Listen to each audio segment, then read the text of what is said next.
नमस्ते, good morning students, हमेशा खुश रहो।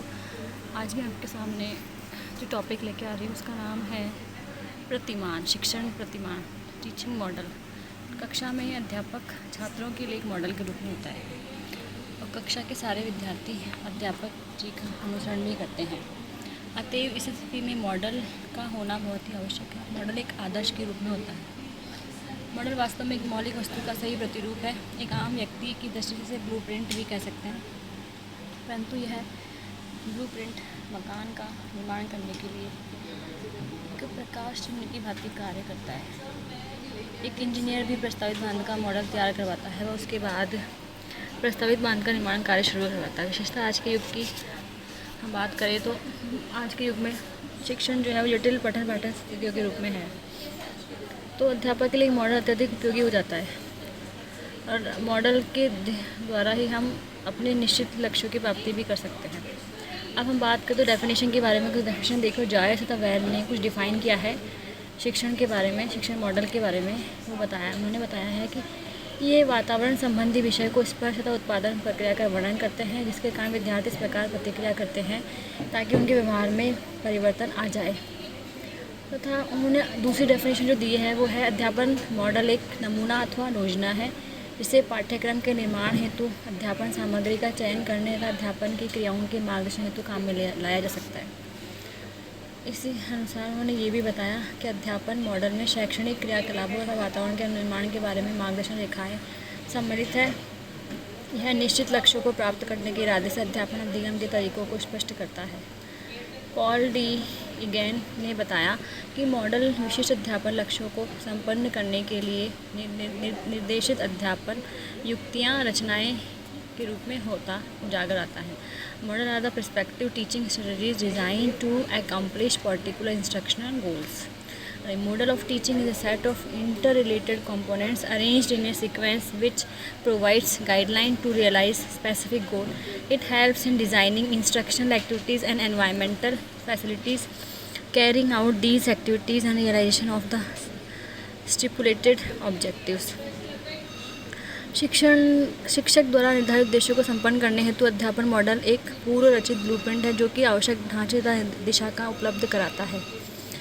तो पॉल डी ने आगे लिखा है इस बारे में कि एक इंजीनियर योजना पर विचार करने हेतु बनाई जाने वाली इमारत के प्रकार को सर्वप्रथम निश्चित करता है।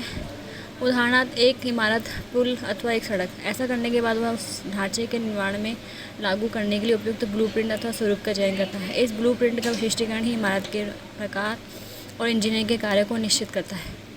तो जिस प्रकार इमारत बनानी हो उसका ब्लूप्रिंट मॉडल विशेष के चयन पर निर्भर है। इसी भांति एक अध्यापक जो होता है वो अध्यापन मॉडल लक्ष्य के अनुरूप क्या पढ़ाएगा, पूर्व में क्या चयन करेगा, अध्यापन के बारे में सोचता क्या है, स्पष्ट रूप से विशिष्ट उद्देश्यों को प्राप्त करने के लिए क्या क्या बनाना चाहिए, कौन से मॉडल का चुनाव करना चाहिए। तो इसी क्रियाओं को निश्चित करने के लिए अध्यापक जो है वो मॉडल का चयन करता है। अब देखिए, मॉडल बनाने की कुछ विशेषताएं हैं। अध्यापन मॉडल की विशेषताएं हैं। मॉडल अध्यापन की योजनाएं बनाती हैं। वे एक प्रकार की मार्गदर्शक रेखाएं होती हैं। वे विधिवत प्रकार के होते हैं, अलग अलग प्रकार के होते हैं। अध्यापन लक्ष्यों को प्राप्त करने में सहायक होते हैं। अध्यापन को अध्यापक क्रियाओं तथा वातावरण संबंधी सुविधाओं के निर्माण में सहायक होते हैं। पाठ्यक्रम को स्वरूप देने में सहायक होते हैं।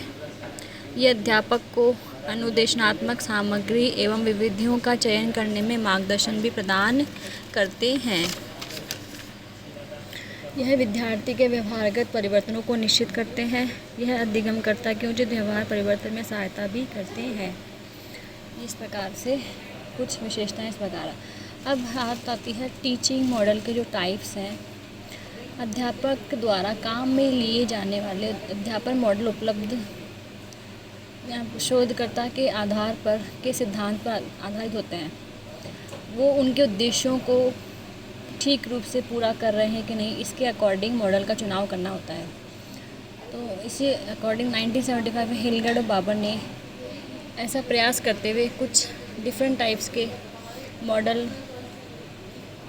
प्रेजेंट किए हैं। 1988 में जॉयस और वेल ने भी मॉडलों का चुनाव किया है उस प्रकार से, जैसे कि information processing model, social interaction model, information में क्या होता है, जॉयस में इसका संबंध लोगों के वातावरण में निहित उत्प्रेरक को व्यवस्थित करने के ढंग, आंकड़ों को संगठन करना, समस्या का अनुमान करना, परिकल्पना करना, समस्याओं का समाधान करना, शाब्दिक तथा शाब्दिक प्रतीकों को काम में लाने से होता है। इस प्रकार के मॉडल में विद्यार्थियों के वातावरण से जानकारी अनुक्रमित करने में मदद मिलती है। इस के मॉडल का संबंध व्यक्ति के बौद्धिक विकास से, न कि भावनात्मक अथवा सामाजिक विकास से होता है। उदाहरण के लिए concept, Jerome Bruner, inquiry training model, advance organiser model, Jean पियाजे डेवलपमेंटल मॉडल, ये कुछ मॉडल्स के नाम हैं। ये हम आगे डिटेल में पढ़ेंगे मॉडल्स के बारे में।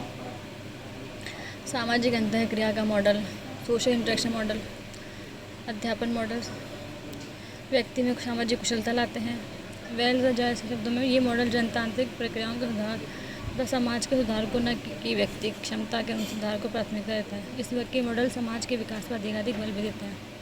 इस प्रकार के कुछ उदाहरण है social inquiry model, group investigation model, classroom meeting model, personal development model. ये थर्ड प्रकार का होता है। पर्सनल डेवलपमेंट मॉडल जो है, इसमें हम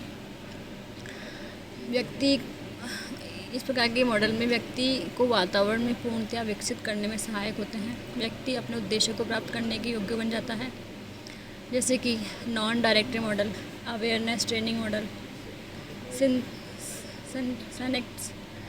synthetics model, William Gordon, conceptual model.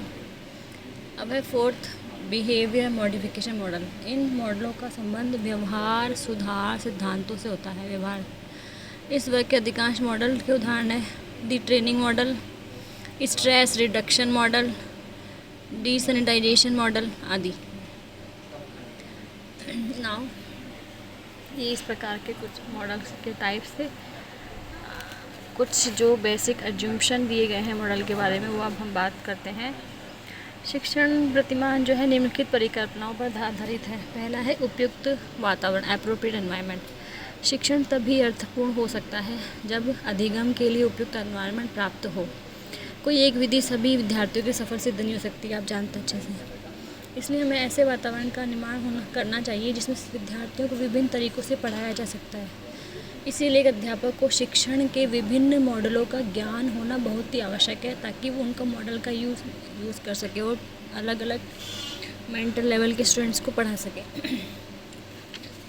फिर है इसके अंदर अंतःक्रिया, संदर्भ, कौशल, अनुदेशन, सामाजिक संबंध, क्रियाओं के प्रकार, भौतिक सुविधाएं, उनका उपयोग करना, ये सभी प्रणाली होती है जिसमें सभी भाग आपस में क्रिया करते हैं। ये सभी भागियाँ चाहे शिक्षक हो